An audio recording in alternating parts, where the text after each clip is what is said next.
Most companies don't fail because they made a bad decision. They fail because they made no decision when it mattered most. And here's the uncomfortable truth. By the time a recession becomes obvious, it's already too late to save most companies. The layoffs you hear about? That's not the beginning. That's the aftermath. The real moment that decides survival happens much earlier, quietly, when nothing looks broken yet. Right now, in boardrooms across America, there are companies that will not survive 2026. And there are companies that will. Not because they're bigger, not because they're smarter, not because they have more capital, but because they make one specific move at the right time, while everyone else is still debating, forecasting, and waiting for clarity. This move doesn't look dramatic. It doesn't make headlines. And that's exactly why most companies never make it. Instead, they wait for confirmation. They wait for certainty. They wait for the market to speak louder. But markets don't warn you politely. They punish hesitation. The companies that survive downturns don't wait for perfect information. They act while the data is still incomplete, and while optimism is still high. That's the paradox most leaders miss. And today, you're going to understand why the single move works, why it feels uncomfortable to execute, and why companies that delay it almost always regret it later. If you care about business, investing, leadership, or long-term survival in uncertain markets, this is not a video you casually watch. This is a video you remember. Because once you understand this move, you'll start seeing which companies are already preparing and which ones are quietly running out of time. Here's why most companies never make the move that saves them. It's not because they don't see the risk, and it's not because they lack intelligence. It's because success changes how people interpret danger. When a company is growing, warning signs feel inconvenient. They interrupt momentum. They challenge narratives that people have already been rewarded for believing. So leaders do what feels reasonable. They delay. They ask for more data. They schedule another review, not because they're careless, but because acting early feels unnecessary when things still look fine. This is the trap. The most dangerous moment for any company is not decline. It's confidence. Confidence convinces teams that tomorrow will look like today. Confidence turns risk into background noise. Confidence reframes warning signs as temporary, manageable, or overblown. And the higher the past success, the stronger this effect becomes. This is why collapses feel shocking from the outside. But from the inside, they feel gradual, reasonable, explainable, until suddenly they're irreversible. By the time leadership agrees that action is required, the cost of action has already multiplied. What could have been a controlled adjustment becomes a forced reaction. What could have been strategic becomes defensive. What could have protected optionality now only limits damage. And here's the part most people never hear. The companies that survive downturns don't wait for consensus. They don't wait for headlines. They don't wait for permission from the market. They make one uncomfortable move while it still feels early, while optimism is still present, and while most competitors are still debating. That move feels risky in the moment, but in hindsight, it looks obvious.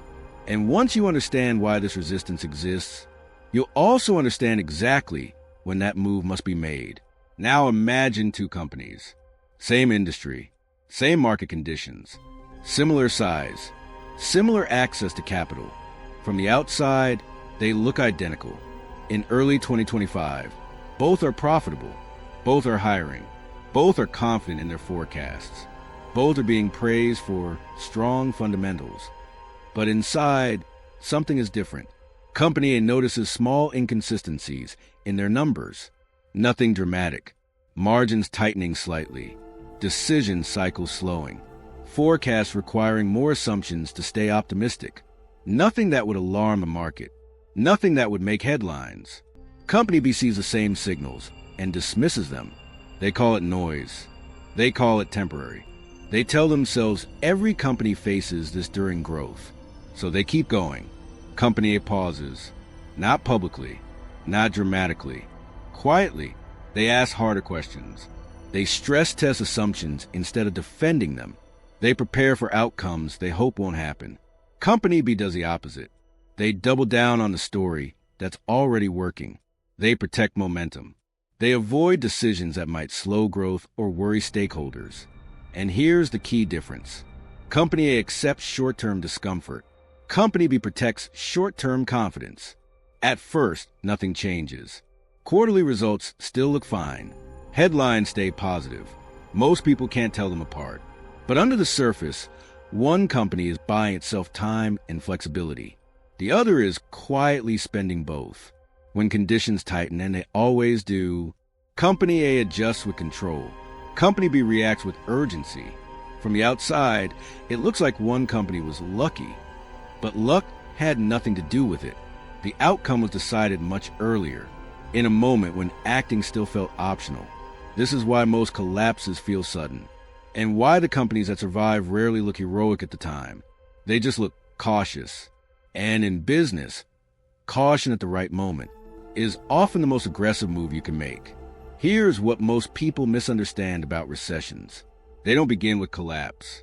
They begin with misalignment. Not panic, not layoffs, not market crashes. Misalignment. Numbers still look healthy, but decisions start lagging reality. Leadership meetings focus on defending past wins, instead of questioning future assumptions. Forecasts become optimistic by default. Risk models quietly stop being updated. Operational friction is explained away instead of fixed. This is the phase where companies feel stable, but lose precision. And precision is what keeps you alive when conditions tighten. The companies that survive don't wait for confirmation, because confirmation always arrives too late. They move while data is still incomplete, while signals are still subtle, while everyone else is debating whether the warning signs are real. This is uncomfortable territory. There's no applause here, no press release, no clear metric that says, yes, you're doing the right thing. Just disciplined action without validation. Most companies can't operate here. Why?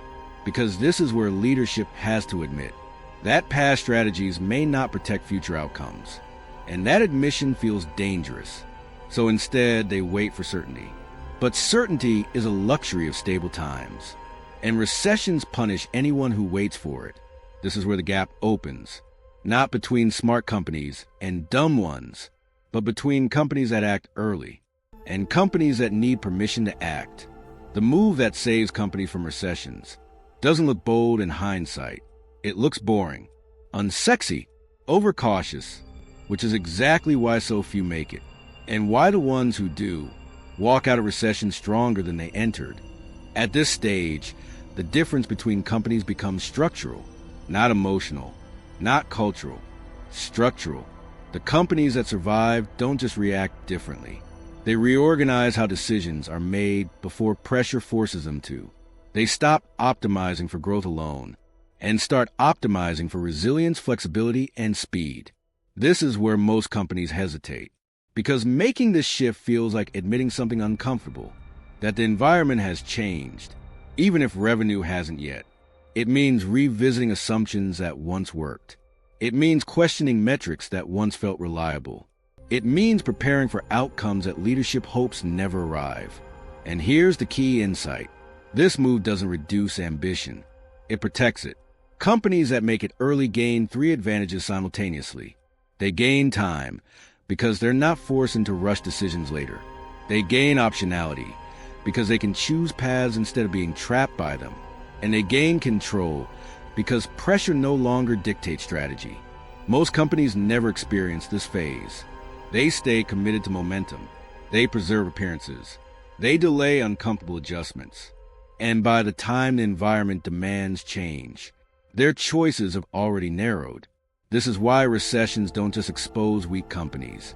They expose rigid ones. The survivors aren't fearless. They're prepared.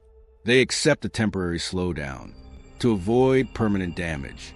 They trade short-term certainty for long-term leverage. And when conditions finally tighten, they're not scrambling. They're executing. From the outside, it looks like confidence. From inside, it's discipline. And this is the moment where most companies still think they have time. They don't. So what is the move that separates the companies that survive from the ones that don't? It's this. They deliberately slow down before they're forced to. Not across everything, not emotionally, not out of fear. They slow down decision-making where risk compounds fastest. Hiring, capital commitments, long-term obligations, strategic bets that assume stable conditions. This isn't retreat, it's recalibration. Instead of asking, how fast can we grow? They ask, how resilient is this decision if conditions change? That single shift changes everything, because slowing down early preserves optionality. It keeps cash flexible. It keeps teams adaptable. It keeps leadership in control instead of reacting under pressure. Most companies resist this move because it looks wrong from the outside. It can feel like hesitation. It can look like loss of confidence. It can even feel like falling behind competitors. But the truth is the opposite. This is how strong companies create asymmetric advantage, while others lock themselves into aggressive assumptions. These companies keep exits open, while others commit early and hope conditions hold. These companies commit later with better information. And when the environment shifts, they don't scramble, they choose. This is why companies that survive recessions often emerge stronger, not because they predicted the downturn perfectly, but because they protected flexibility while others spent it. This move doesn't eliminate risk. It controls it. And once you see it, you start noticing which companies are already doing this quietly and which ones are still accelerating toward constraints they haven't recognized yet. Once you understand this move, you start seeing the market differently. You notice which companies quietly slow hiring, while others race to expand. You notice which leadership teams delay major commitments, even as revenues still look strong. You notice which organizations speak less about growth and more about resilience, flexibility, and control. And you realize something important. These companies aren't pessimistic. They're disciplined. They're not preparing for collapse. They're protecting choice. Because in uncertain environments, the most valuable asset isn't speed. It's freedom of action. The companies that survive 2026 won't be the loudest. They won't be the most aggressive. They won't be the ones promising the biggest numbers. They'll be the ones that kept options open, while everyone else committed too early. And when conditions finally shift, they won't be reacting. They'll already be positioned. This is why recessions don't reset markets evenly. They redistribute power from companies that waited for clarity to companies that acted without needing it. If you want to understand how businesses protect themselves before the damage becomes visible, before strategies reverse, before confidence turns into regret, then this is the lens you should keep using. Because the next recession won't reward optimism. It will reward preparation. And once you understand this, you don't just watch markets differently. You lead differently. Here's the final perspective that most conversations about recessions never reach. Economic downturns don't destroy companies randomly. They expose decisions that were made long before conditions changed. They reveal who built flexibility into their systems and who unknowingly traded it away for short-term comfort. The companies that survive don't win because they predicted the future. They win because they designed themselves to operate without certainty. They understood something fundamental. When the environment is unstable, speed without discipline becomes fragility. Growth without resilience becomes risk. Confidence without correction becomes blindness. And the most powerful advantage in uncertain times is not aggression. It's control. Control over commitments. Control over cash. Control over decision-making when others are forced to react. This is why the same names tend to emerge stronger after every downturn.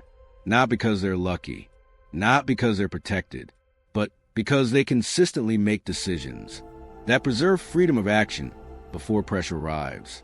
This way of thinking changes how you see everything. You stop asking, what's everyone else doing? And start asking, what does this decision cost me if conditions change? You stop being surprised by layoff collapses or reversals. You recognize them as outcomes that were set in motion years earlier. That's the purpose of this channel, to help you understand how businesses, markets, and leaders behave before consequences become visible. If this video sharpened how you think, if it helped you see structure where others see chaos, then you'll find every video on this channel builds on that same lens. Subscribe, not for predictions, but for understanding. And visit the channel profile to continue learning how smart organizations position themselves early while most people are still waiting for clarity. Because in the long run, those who understand the system don't just survive it, they shape it